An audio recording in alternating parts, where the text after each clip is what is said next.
Marge, what's going on?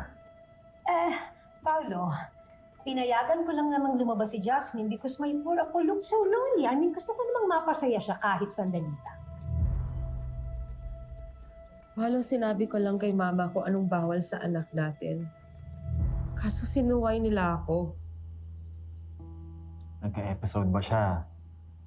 Nagkaroon ng wheezing sound? Nag-tighten ba yung chest niya? Hindi. Okay lang siya. Oh, see? Masyado na kasing praning. Ma. Marge, let's not make a big deal out of it. Lalo na kung okay naman si Jazz. So dahil walang nangyari, ganun na lang? Mag-bend tayo ng rules? Ganun ba yun, Paolo? Marge, hindi naman sa ganon. I just don't want us to overreact.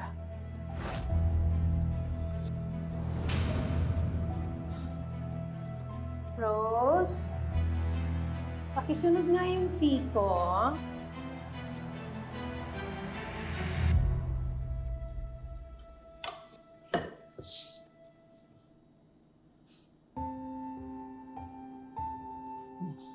Uminom ka muna, Iha.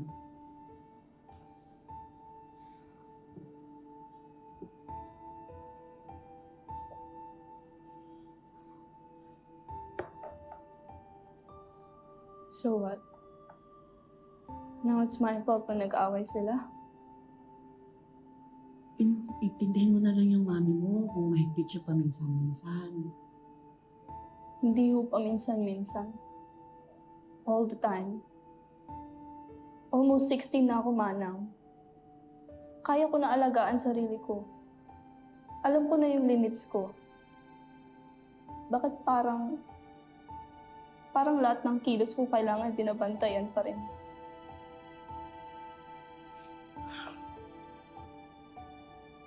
Jasmine, hindi mo nakita kung anong pinagdaanan ng mami mo noon. Yung kahit gabi na, hindi siya makatulog dahil sa kababantay niya sa'yo. Yung pag nakikita kanyang hirap kang huminga, bawat beep ng machine, iyak pakiramdam ng mami mo, gumuho na ang mundo niya. Mahigpit. Oo. Pero hindi niya yung ginagawa dahil ayaw kanyang maging masaya.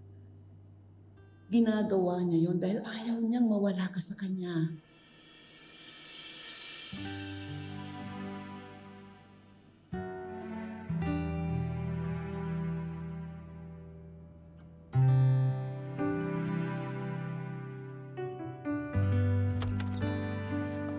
Ako pa ngayon ang nag-overreact? Paano ako ang kasama ng anak natin gabi-gabi? Ako ang nakakita sa bawat paghingal niya. Ako ang nagdasal na sana umabot siya sa 16 tapos ako ngayon ang OA? Marge, maybe you should try letting her breathe. Give her some slack. Huwag ka masyadong nakafocus sa kanya. Baka mamaya may iba ka nang napapabayaan. Napapabayaan? Sino? Ikaw? So ibalik mo na naman to sa akin na napapabayaan kita, Paolo. Hindi ko na kailangan ng isa pang taong aalagaan ko. Hindi mo ba nakikita ang dami-dami ko nang iniisip, inaalagaan? Mama ko, si Jobert, problema sa bahay, si Jasmine. Pero paano ako? Ako, sinong nag-aalaga sa akin? Hindi ko naman sinasabing ganon. Kakampi mo ko, ha? Ako dapat yun. Pero bakit ikaw pa ang parang dagdag pasanin ko? Bakit ako pa yung may mali? Bakit ako yung sumusobra?